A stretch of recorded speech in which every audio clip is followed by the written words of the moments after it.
Hello दोस्त, मेरे channel में आपको स्वागत है। आज आपको हरियाली तीज की कहानी सुनाने जा रहे हैं। हरियाली तीज का धार्मिक महत्व विशेष रूप से हिंदू धर्म में है। इसे भगवान शिव और माता पार्वती का मिलन की खुशी में मनाया जाता है। शास्त्रों में वर्णन है कि माता पार्वती ने भगवान शिव को पति रूप में पाने के लिए कठोर तप किया था। उसने प्रसन्न होकर भगवान शिव ने सावन शुक्ल तीज के दिन भी मां पार्वती को अपनी पत्नी के रूप में स्वीकार किए थे।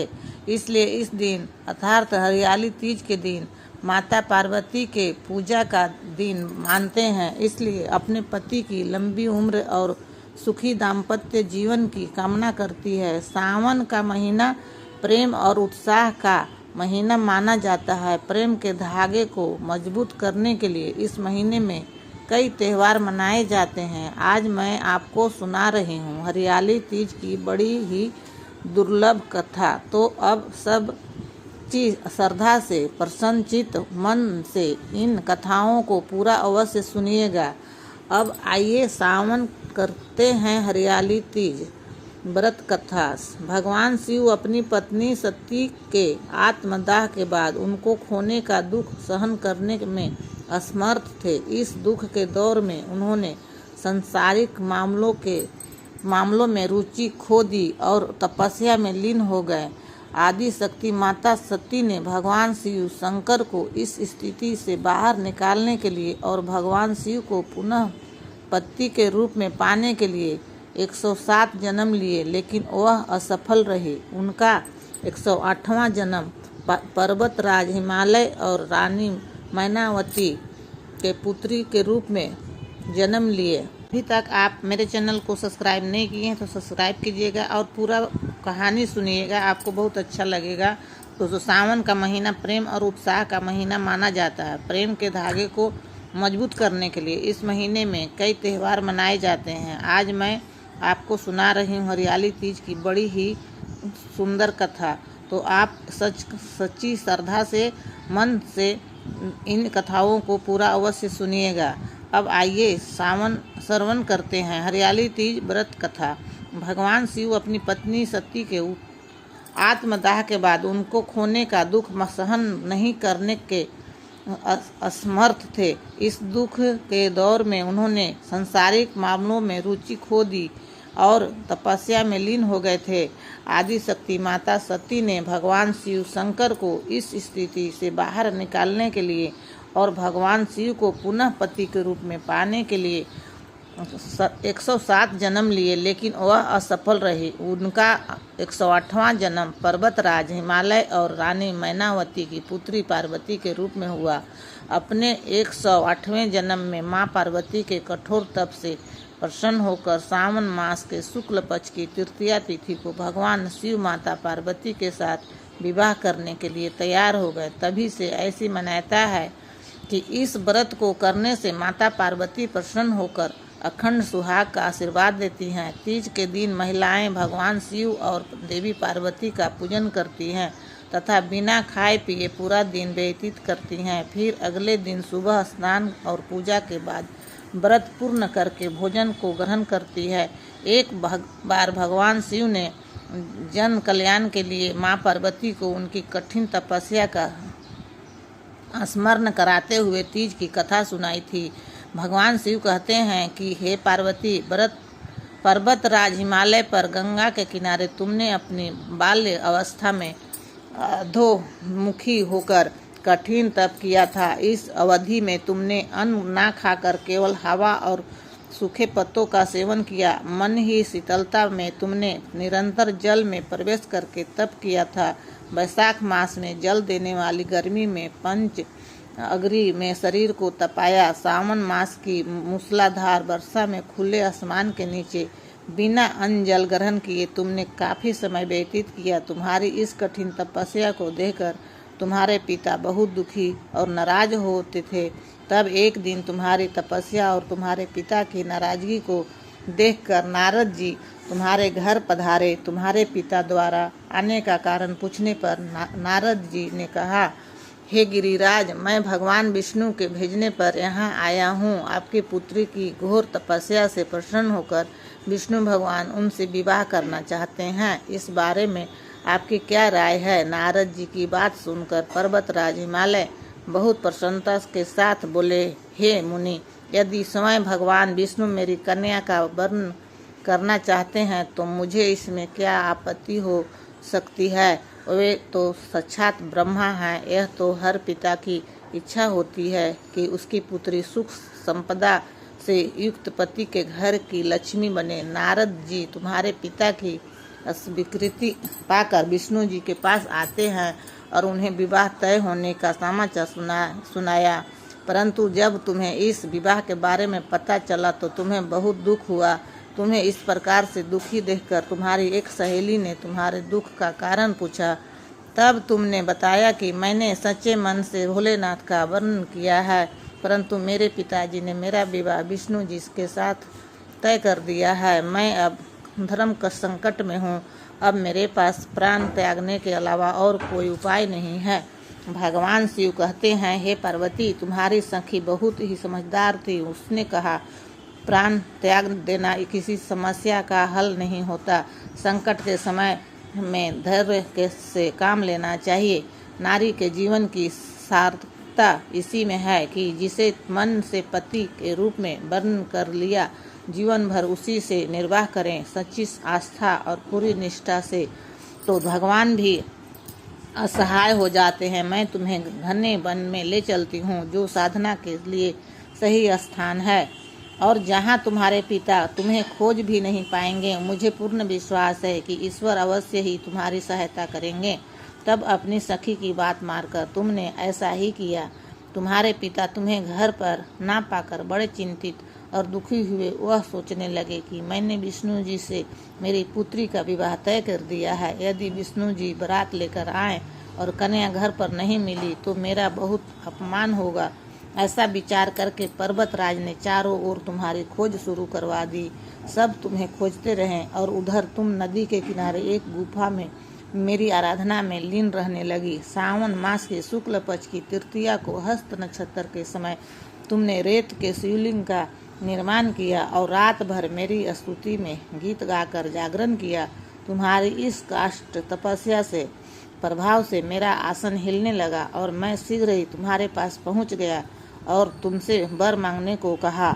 तब अपनी तपस्या से फल स्वरूप मुझे अपने सामने पाकर तुमने कहा कि मैं सच्चे मन से आपको पति के रूप में वर्णन कर चुकी हूँ। यदि आप मेरी तपस्या से प्रसन्न होकर यहाँ पधारे हैं तो मुझे अपनी अर्धांगिनी के रूप में अस्वीकार कीजिए। तब मैं तथास्तु कहकर कैलाश पर्वत पर लौट आया। सुबह होते ही तुमने पूजा की सारी सामग्री नदी में प्रवाहित करके अपनी सखी के साथ व्रत का पारण किया। इस समय पर्वतराज हिमालय अपने बंधु बांधवों के साथ तुम्हें खोजते हुए वहां पर पहुंच गए। जब तुम्हारे पिता ने तुम्हें देखा तो तुम्हारी दशा देखकर बहुत दुखी हुए और तुम्हारी इस कठोर तपस्या का कारण पूछा। तब तुमने कहा कि पिताजी, मैंने अपने जीवन का अधिकतर समय कठोर तपस्या में व्यतीत किया है, जिसका उपदेश भगवान शिव को पति के रूप में प्राप्त करना था। आज मैं अपनी तपस्या की कसौटी पर खड़ी उतर चुकी हूँ। आज मेरी तपस्या सफल हो गई है, क्योंकि आप मेरा विवाह विष्णु जी के साथ करने का निश्चय कर चुके थे। इसलिए मैं अपने आराध्य की तलाश में घर से चली गई। अब मैं आपके साथ घर इसी पर शर्त पर चलूंगी और आप मेरा विवाह भगवान शिव जी के साथ करेंगे। तब पर्वतराज हिमालय ने तुम्हारी इच्छा को मान लिया और तुम्हें घर वापस ले गए। कुछ समय बाद उन्होंने पूरे विधि विधान के साथ हम दोनों का विवाह करवाया।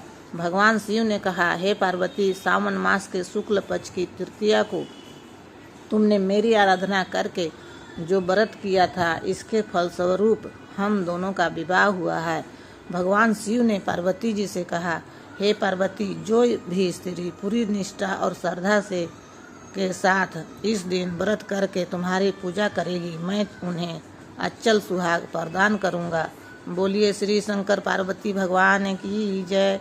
अब मनोकामना को पूरी करने वाली भगवान शिव और माता पार्वती की दूसरी कथा को सुनते हैं। एक कथा भगवान शंकर जी और पार्वती जी के विवाह से जुड़ी हुई है।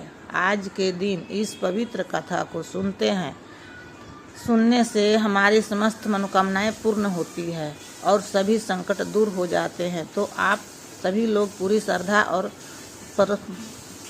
प्रश्नचित मन से इस कथा को पूरा अवश्य सुनिएगा। एक बार की बात है, माता पार्वती शिव जी से पति रूप में प्राप्त करने के लिए घोर तप कर रही थी।